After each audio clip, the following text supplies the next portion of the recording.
өтетін сабағымыз салмақ, асқын салмақ және салмақсыздық.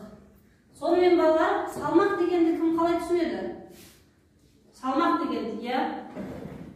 Салмақ деген бұл кезеген дененің массасы. Массасы дейді, иә. Тағы да кім қалай түсінеді? Иә? Кез келген дененің жерге түсетін ауыр күші. Жерге түсетін ауыр күші дейді, иә?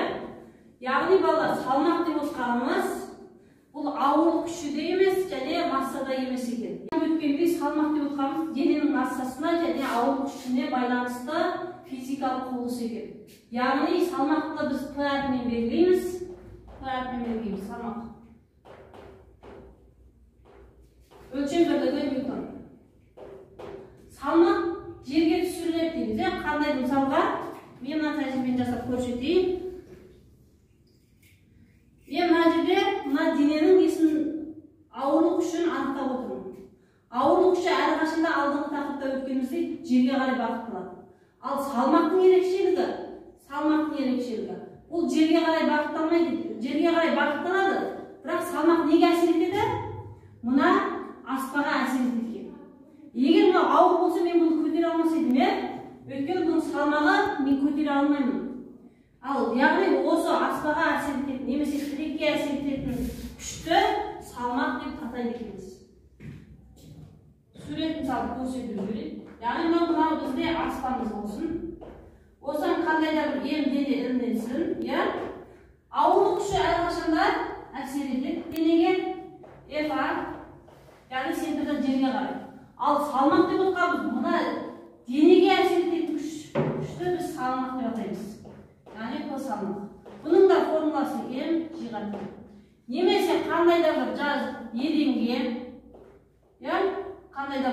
жазғы еденге түсіретін болса, М дене күш әсер ететін болса, мына денеміз бізде ауырлық күші Ф болса, яғни салмағымызда осы неге табанға түсіретін күшті салмақ деп атаймыз. Енді салмақты өзгертуге болады ма? Массаны өзгерте алмаймыз, бірақ салмақты өзгертуге болады екен табиғатта. Яғни салмақтың асқын салмақ, салмақсыздық. Яғни біз осы асқын салмақ, яғни салмақтың бірнеше түрлерін қазір анықтайтын боламыз. Мына лифтідегі жағдайды қарастырайық. Яғни мына үш түрлі жағдай.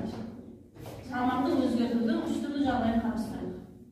Егер лифтіда қандай да бір М дене жатыр дейік, массасы М дене. П салмақ әсер етеді, массасы М дене. Мынаған да салмақ әсер етсін. Мына дененің де салмағы бар, яғни лифтінің ішінде массасы М дене жатыр. Оның салмақтары бар. Денеге әсер ететін, денеге түсіретін салмақтары бар. Ал енді бірінші жағдайда дене лифтіміз бір қалыпты қозғалсын, жоғары қарай немесе төмен қарай қозғалсын. Яғни үдеулерге тең бір қалыпты жылдамдықпен жоғары қарай немесе төмен қарай қозғалсын. Онда біздің салмағымыз ауырлық күшіне тең екен, яғни М G-ға тең. Ал егер лифтіміз бірден жоғары қарай көтерілсе, яғни үдеуіміз нөлге тең емес болса, лифтіміз жоғары қарай көтерілетін болса, онда бізде салмағымыз өзгереді екен. Яғни салмағымыз арта түседі екен. Яғни М G плюс А-ға тең. Ал егер лифт бірден төмен түсетін болса, ол жерде де нөлге тең емес, онда біз бұл жерде салмақты не істейміз? Азайтады дейміз. Салмағымыз азаяды. Яғни М G минус А-ға тең болады. Ал енді салмақсыздық жағдай. Яғни салмағымыз артты, өзгермеді, артты, азайды. Ал енді салмақсыздық жағдай қандай кезде болады?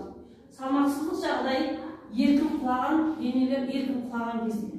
Мысалға, үшінші қабаттан бір затты тастайтын болсақ, ол затты біз терезенің алдында тұрғанда өлшейді, оның массасы салмағы бар. Ал енді сол затты терезеден тастайтын болсақ, ол жерге түскенге дейін оның салмақсыздық күйде болады екен. Яғни салмағы нөлге тең болған кезде, яғни үдеуіміз пен тиіміз екеуі бір-біріне тең болған жағдайда, онда салмағымыз бізде нөлге тең болады. Біз бұны салмақсыздық жағдай деп атаймыз. Салмақсыздық деп атаймыз. яғни денелердің массасын өзгертпей, оның салмағын азайтып көбейтуге болады екен. Тақтаны өшірейін. Енді біз асқын салмақ дегеніміз қандай жағдайда болады? Бізде ғарышкерлеріміз бар, ғарышкерлер, қандай ғарышкерлерді білеміз? Қазақ ғарышкерлерді. Тоқтар Әубәкіров, тағы Юрий Гагарин алғаш неге ұшқан, одан кейін Юрий Гагарин. Иә. Тоқтар Әубәкіров, тағы Айдын Айымбетов, тағы Талғат Мұсабаев. Дұрыс айтасыңдар. Яғни осы ғарышкерлеріміздің барлығының басынан өткен бір жағдай, ол асқын салмақты сезінеді. Ракета ұшады дейміз ғой, біз қарапайым тілде ұшады дейміз. Ол ракета не істейді? Үлкен үдеу алады, яғни үлкен үдеу алады. Үдеу артады. Мысалға 20 метр секунд, яғни 20 метр секунд квадрат жылдамдық үдеумен көтерілді дейді. Мысалы, Талғат ғарышкеріміз, оның массасы жұқтап алғанда 80 кг деп алайық. Егер ол ғарышкеріміздің жердегі салмағы қандай еді? Ал ракетамен ұшқан кездегі салмағы қандай болды? Жердегі салмағын біз оңай айта бастаймыз, яғни м/g. Яғни тең 800 ньютон салмақпен әсер. Ал енді ол ракетаға отырып ұшты. Ендеше оның салмағы не болады? G плюс А, жаңағы көтерілген кезде қой. Яғни осы асқын салмақ, яғни 2400 ньютон салмақ әсер етеді. Яғни мынадан қанша есе артық? 3 есе артық. Яғни ғарышкеріміз бізде ракетамен ұшқан кезде 3 есе салмақты сезінеді. Міне асқын салмақ деп отырғанымыз осы. Ал енді салмақтың табиғатта түрлері көп. Егер де денеміз бізде шеңбер бойымен қозғалса, мысалға көпірде қозғалды, көпірдің үстінде тұр. Көпір салайық. Мынауымыз енді қатты не болып кетті. Мына жерде массасы машина тұр, автокөлік тұр. Қозғалмай тұр.